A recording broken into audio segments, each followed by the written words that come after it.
I'm an artist. I went to St. Martin's School of Art, and I started painting. And I graduated in 1989. So I didn't train as an architect or as a gardener or as an engineer or any kind of urban discipline. I trained as an artist, as a fine artist, but like Michaela was saying, I kind of grew out of the gallery as an interesting kind of context in which to work, and started looking more at the urban sphere, particularly the urban, not necessarily the rural, but the urban. And but my work as an artist revolves around the notion, primarily, it's the central notion of public space. And what does that mean? What is it? How does it work? How can you change it? And also looking at the things that kind of satellite around public space, those different kind of research threads, whether that's about gentrification, privatization of space, public art, alternative energy systems, the weather, alternative gardening systems, and so on. And what I'm going to show you today is just one project that I've done recently that looks at a couple of those strands, but primarily looking at how you can try to transform a notion of a public space in a city or in an urban setting. So one of the things I've been researching quite a lot, and is quite dear to me, is the notion of utopia. And I also teach, and for me teaching is also integral to my practice as an artist. It's not a separate thing, it's very much entwined within my practice, and I don't see that as a separate entity. It's a very important part of what I do as an artist, and I try and foreground it as much as I can and bring it into projects as well, an element of teaching and learning. And so this is a painting of paradise. It's a very early representation of a form of utopia. And paradise, the word paradise comes from the ancient Iraq language, and it's basically a muddy wall, a paradisi. And that idea of a walled garden is something that runs through utopia, through most utopias that you read about. Most utopias are based on an urban context, and that's kind of what interests me about them.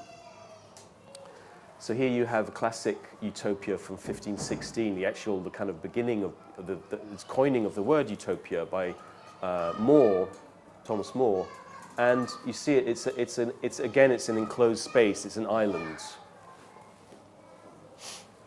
I'm also looking at how utopia feeds into real life situations. So here you have the diggers, for example, 1649, Gerard Winstanley. The diggers, for those of you who don't know, were a group of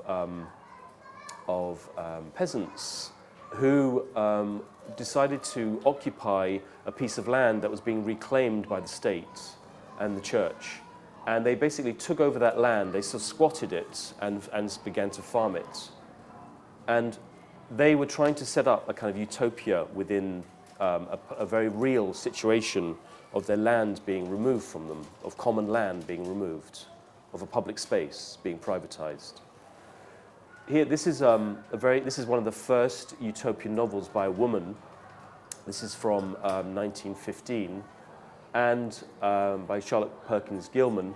And it's a very interesting story. It's about a group of men who crash their aeroplane into a community of women who've lived on a plateau, an isolated plateau, for centuries. And they've, to a point where they can procreate. I think it's called parthogenesis, where men were not necessary in order to have children. And they lived, very interestingly, in what could be considered as a very early form of a permaculture garden. And permaculture is a form of gardening that comes out of the 70s, again, through a kind of utopian idea, to develop a system or various systems that intertwine that use local solutions to solve local problems, which then can possibly solve more larger problems, international problems, worldwide problems. And something like the transition town movement that some of you might be familiar with, that actually is informed by permaculture ideas. And permaculture looks at things like energy production, local energy production, composting, water reclamation, and then also gardening, and how you would use a space in order to maximize its potential yield in terms of growing food. It's primarily about local food production and taking over a locality in terms of its own energy production, water conservation, and food production.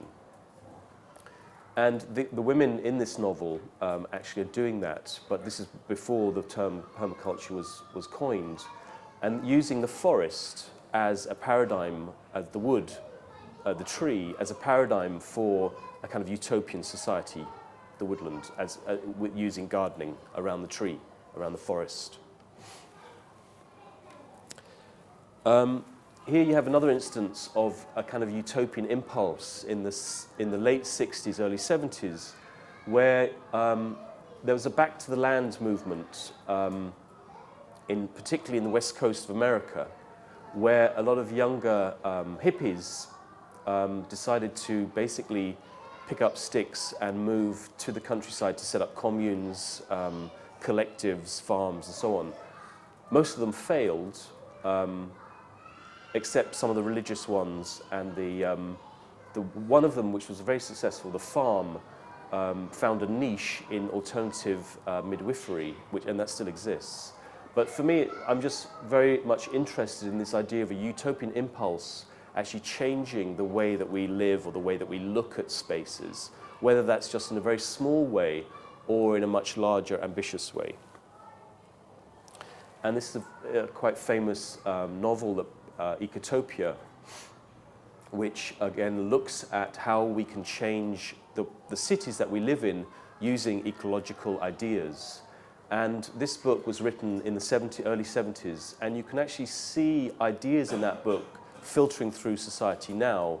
If you go to somewhere like Portland, Oregon in America, the book is actually very similar to Portland in a way. It's kind of uncannily reminiscent of what's described in that book. So what I'm trying to get at here is where utopian ideas, impulses do slowly, even though they can be quite fantastic and utopian, they can eventually filter through society and through cultural means, and changing the way we look at things, the way we do things. So permaculture, I'm also critical of permaculture as an idea. Again, it's a utopian system, comes out of a utopian idea of gardening actually transforming our lives, which is historically a kind of utopian notion. But it's used across the world by lots of different groups of people, from radical feminists, lesbian groups, to quite conservative people living in Lewis, for example, or Totnes. So it has a very broad and varied church, if you like, and it's I won't go too much into what it is, but it's just for me fascinating in that it comes from this utopian. You can kind of relate it back to a kind of utopian impulse. And so these are some of the principles of it, and it's pretty much a series of interlocking systems using various ideas that are set down in the book that I just showed you. So there are that kind of religious qualities to it as well. I was working in the Netherlands. I'll show you the project in a minute, but there was the people who are permaculture gardeners who are working with a permaculture garden in The Hague. There's an example of this kind of dogma that could also be attached to it. They have a very beautiful permaculture garden, which is based on a circle in a part of the city.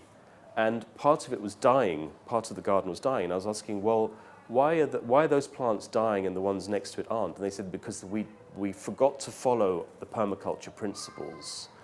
And for me, that seemed kind of quite absurd, that they were taking it to that extreme. But that, for me, is one way of critically looking at how sometimes these things can maybe be taken too dogmatically as a principle. But I think permaculture in itself actually has very wide applications that you could plug into other systems and not necessarily take it as a closed system.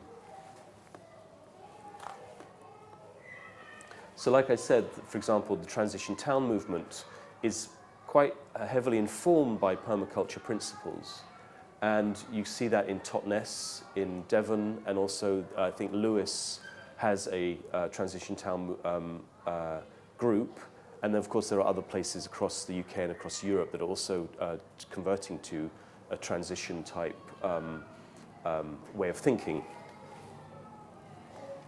Now, that is kind of my preliminary research into a project that I was invited to participate in The Hague in the Netherlands. And this was before the financial crash. This was actually the year of the crash, 2008. And at that time, Rem Koolhaas and his architecture group had been invited to make a master plan for The Hague. And this is their idea. So The Hague, I don't know if any of you have been to The Hague. It's kind of a small city in the Netherlands. And the proposal was this kind of cultural nightmare of a new museum of modern art. There were about 5 or 6 gherkins. There was a Formula One racetrack, a yachting marina, a beach. In a sense, reading this, or kind of reading the subtext of this master plan, it seemed to me deeply cynical as an idea of how to impose a project onto a city. And from that kind of critical position, I began to think, how could you actually develop maybe a master plan without a plan, or a plan without a master, or whatever, however you want to see it, from below or from another level? And what might that look like? How might that work in opposition to something like this? And of course, this was cancelled. 2008, mid-2008, it was completely cancelled. It wasn't even mothballed. I think it was just completely taken off the agenda. But funnily enough, the art project wasn't. So what I did at that time was to look locally and try and link up with a local group of gardeners. And just by coincidence, there were a group of permaculture gardeners working in The Hague, and they had just set up their institution. So I got together with them, and over a 3-4 year period, it's still actually ongoing, we worked together to set up what has become a series of permaculture kind of gardening experiments to look at how you can transform a city using different gardening principles other than the kind of cut and burn that most parks have outside. The kind of the low maintenance, very manicured idea of how cities might look in terms of their horticultural culture, if you like. And we approached local parks and other spaces like allotment gardens to see whether anyone would actually take this idea on to actually start a garden within the park itself to create a different landscape. And there's a large park in the south of the city called the Zouder Park, and they were very enthusiastic about the idea, and they gave us a very large amount of land in which to work on. And so we began to develop what you might see as a kind of what you might call a demonstration garden, whereby we could, using permaculture principles, reveal how you locally compost, different types of composting, how you can produce your own food organically, using organic farming methods, how you can harvest your own rainwater, whether you live in a small flat with a balcony or whether you live in a semi-detached house or whatever your urban situation. And the garden became a way of looking at those different methods and techniques to also composting your own waste, your own setting up composting toilets. And as we slowly developed this project, what I began to realize was that you could actually bring in a layer of education into the project, whereby every step of the project becomes a workshop. So you, from the design of the garden to how it operates, how it works, all of those elements to it become a public open to the public workshop. And so people can come and actually learn how to make these things together. And one of the main things one of the main things that was in part of, and I should just tell you that I was commissioned by a cultural institution there in The Hague called Stroom, which is a very old institution, which was primarily set up to look after all the bronze public sculptures in the town, bronze and granite and stone sculptures in the town. And as they've sort of developed, they do much more diverse and kind of more ephemeral and socially engaged type projects. And they have supported this project through its lifespan. And they got funding locally and through various ecological funds, which I'll get to later, because we developed a kind of an interesting system of how to actually achieve those, to get those funds. But one of the things that Stroom asked me to do was to make a kind of a building within it, a pavilion, which became, if you like, part of the commission, so that they could actually have some kind of legacy, a structure that would be there that people could see and visit, that would become part of the garden and have a function, but also to have a sculptural element to it. So I worked together with the permaculture gardeners on that as well, in terms of what to design, and a local architect. And by looking at different ecological ways of building, more vernacular type building methods, we developed a pavilion together. None of us are trained as architects. We consulted with the one architect to design this building, but we looked around on the internet, and from my own knowledge of different alternative low-impact building structures, we developed a pavilion together. And it's primarily, the structure is based on this building, which is also, it's a low-impact roundhouse in Wales. And it's, it's online, you can make it yourself. The plans for it are online. There's also a little book that you can buy, which is very interesting if you're interested in these things. But one of the things we wanted to get away from is this kind of, this hut, this jungle kind of African type hut aesthetic, eco-aesthetic, this Hobbit sort of Lord of the Rings look, which comes with a lot of ecological architecture. It's a sort of, becomes a vernacular of a certain type of ecological design. So in order to kind of circumvent that, we started looking more at stuff again, the utopian architecture coming out of the 60s and 70s, geodesic domes. This is a very interesting project that was very also kind of paradigmatic for this project, which is the edible schoolyard in Berkeley, which was this used to be a huge tarmacked playground, which was then dug up and made into an organic garden in the early 80s.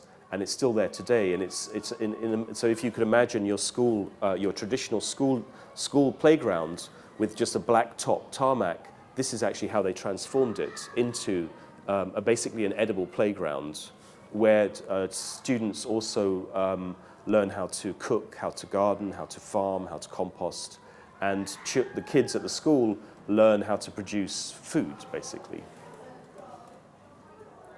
And also looking at modernism, looking at early modernist ideas. This is a very interesting early modernist landscape architect from Germany called Leberecht Migger. And he worked closely with Bruno Taut on the early housing projects in Germany, these vast estates for massive amounts of people to live. But Lebrech-Migge looked at how you could actually, how can the people living in these spaces actually also live in a sustainable way through gardening and also through waste management and food production. And this is from the early 1900s, and it's actually quite a pioneering in a sense. And if you see, there's kind of a correlation there between Lebrech-Migge's tree and his system and the permaculture ideas based around agroforestry. So this is where Lebrech-Migge breaks down lots of plots of land and looks at how much food you can produce for a family of 3 or so on. So he's actually breaking down population numbers in terms of food production and square footage, which is fascinating now, particularly now in terms of, for example, the scare with horse meat and looking back at where does food come from, how is it made, how can we take back food production maybe into a more local context and take control of it again out of these larger global networks. And these are, again, more looking at kind of more utopian types of architecture in terms of trying to inform our design. What I'm trying to show you here is a kind of method of working, of research, and how we got to the places that we did, and looking at how an art project like this kind of starts to unfold. And this iconic building, which is called the, I think it's called the Crystal Pavilion by Bruno Taut, that also became an idea of how we could change this Hobbit-like look to the pavilion that we were going to make. Again, these are all more buildings by Bruno Taut. So this is the plot of land that we were given. It's actually part of the park where they school kids come to learn how to grow food. But it's very monocultural, so you just have lines of potatoes, lines of lettuce, lines of radishes, and so on. And it's a very classic monocultural way of looking at farming and gardening. While permaculture actually adds a completely different or looks at a very different way aesthetically of how that space might look. And that in itself became a very valuable educational tool, because in this very modernist, tidy park, we created an incredibly messy space using using circles, serpentine lines, and so on, more organic forms, in order to create a huge difference in the way the landscape looked. And you could see maybe a parallel to the way that, for example, the meadow area in a park, that's a very new idea, to have a small meadow in a park, a meadow of wildflowers. But that idea has taken quite a long time for it to be there, because it's completely opposed the culture of a municipal park. It's a huge, I mean, it might not look like that from the outside, but to actually grow wildflowers and a meadow area in a city park is a huge victory. And in order for that to happen, cultural changes had to be made in terms of how parks are designed, how gardeners garden them, and how the Parks Department actually look at what a park can be, or what its function is. And the garden that we were making has similar ideas behind it. How can you slowly change a culture within, for example, a city centre within a park? How do you slowly change that culture? How do you slowly change the way it looks? How do you change the way it's made? How do you change the way it's designed? And for me, you do that very slowly through a series of conversations, through a very slow cultural shift. And you do that by talking to engineers, by urban planners, by the Parks Department, and so on. And I think the artist, as a kind of facilitator of that, has become quite an important role for an artist. So here you see drawings of the way that the park, our garden in the park was designed through a series of workshops, of permaculture workshops, looking at the design. So students got together and actually started to make models and designs of the park, of the garden. And slowly through these workshops, through these educational workshops, we came up with a design which we then started to build.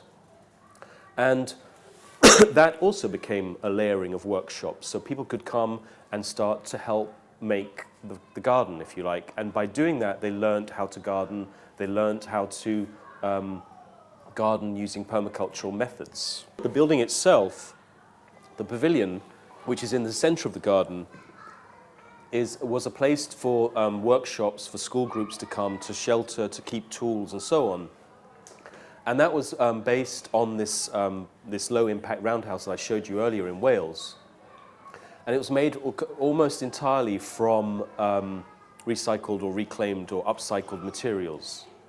So here you see the foundations being built using paving slabs, surplus paving slabs from the city council. And that again becomes a workshop. So building that becomes a way of learning how to actually build your own house, if you like, or your own small structure. And this using straw bale and cob also became part of the design of the building. And that was one of the first buildings to be built using this method in the Netherlands because of planning code. It was actually illegal to build a structure like this in Holland. And the reason why we actually were able to build it is because it's an art project. So we could actually get around building code and permissions by making it into a sculpture. And so looking at how you can change bureaucratic systems in order to get somewhere where you want to go, art and artists are actually very helpful in doing that. Or you know, it's a sculpture, it's not a house, it has this other function, and that actually makes it easier to change those types of regulations. So slowly the straw bale was built up, and then this woman is actually one of the main straw bale builders in the Netherlands, and she came especially to lead the workshop. And the building of the roof using this method where all the timbers actually just support themselves once they're in place. So the weight of the timbers actually creates the structure. There are very few pegs and supporting elements within it. It's primarily just holding itself up. And then the roof was capped off with a sedum cover. And the front was recycled conservatory windows that were put on the front using a solar passive design. So we tried to pull away, like I said, tried to pull away from this Hobbit hut and make it more urban and bring in a kind of more modernist idea to remove this kind of more ecological look to it. I think we didn't totally succeed, but we still had an element of building a structure that's not built by architects, which for me was important. So it kind of has almost like an undesigned feel to it as well.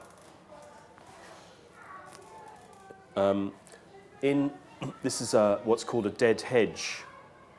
And a dead hedge is basically woody waste that's, you've probably seen them, they're pinned with sticks to create a wall or a corridor for wildlife to actually move through areas. It's a very interesting idea and something that could be brought more into the city, where you actually have corridors for insects and different animals to get from A to B using these dead hedges. So they're not living hedges, they're actually hedges made from composting material. And then again, I just wanted to, I'm kind of overemphasizing this idea, but this idea of layering workshops into the project so that it really becomes integrated within the community around it and the schools around it primarily. So it's not just, something that I've experienced in my different projects that I do, is that a lot of community art projects, the majority of the people that you work with are usually people who are either retired or are a captive audience. So either whether they're in a museum or a group of students who are dedicated to that project.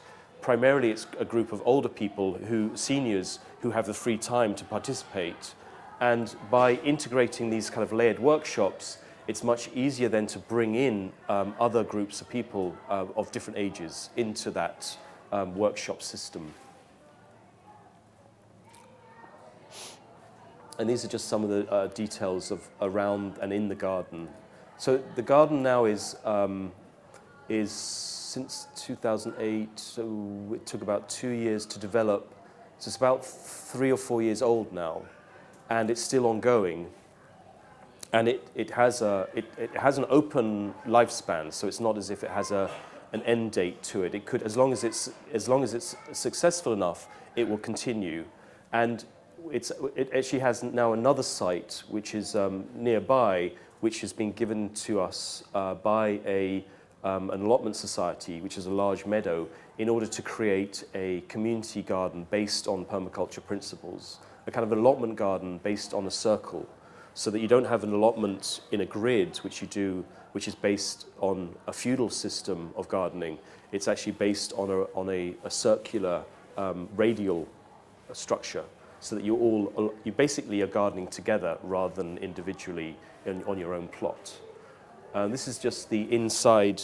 This is a rocket stove inside, and it heats the bench. There's actually a bench that runs along the inside of the pavilion, and this oven heats that bench. So when you sit on it, you get a nice warm bum. This is inside, and it's still unfinished, even though it's 3 years on. There are still things that need to be done to actually finish the building, but in a way it's a kind of open-ended process. And going now to talk a little bit about how the funding worked in terms of using different roles, if you like. And this I found very interesting, in that, say we needed a certain amount of money, and I could see, or the institution and the cultural institution I worked with and I saw a pot of money within a cultural grant funding situation, then I would put my name on the project and say, this is what we need to fund Nils Norman's project. But if it was, say, for an ecological local community fund, we would then say, oh, this is the community, this is the permaculture group and the community around them that need funding for this project. So the kind of author of the project would always shift and change depending on the situation that we needed. And so it became almost like a tool. And that notion, for me, of authorship within these community art projects is kind of interesting, the way it can shift and change depending on the needs of the project, rather than having it set as a Nils Norman project. It really depends on the situation and what's needed at the time. That's what it looks like now. And this is the I think the website has changed, and it's all in Dutch, so I didn't get, well, the address is up the top. But what's happened now is that it's an ongoing project led by the permaculture group and locally the people who are interested in participating, and I'm pretty much I pretty much stepped outside of that process. The authorship is very much, or the ownership of the project is very much now the group of gardeners who run it and the visitors who come to it. And I am on the board as a sort of trustee to come. I come, the budget for it, the grant that I got, or the fee and so on, is spent years ago, but I still come as a consultant, kind of as a trustee, twice a year, just to see what's going on and see how it's going. And my role as an artist has I've stepped aside from it, and the ownership is now somewhere else. I still give talks about it like this, and that helps the project as well. But I see that as just part of it, as part of this notion, this expanded notion of a public space and a public discussion that Michaela was talking about earlier this morning. And it's a kind of open-ended process that has used art funds in order to set up a situation whereby a group of people can develop a project without necessarily having the artist there as an author, as the sculptor, if you like. Thank you.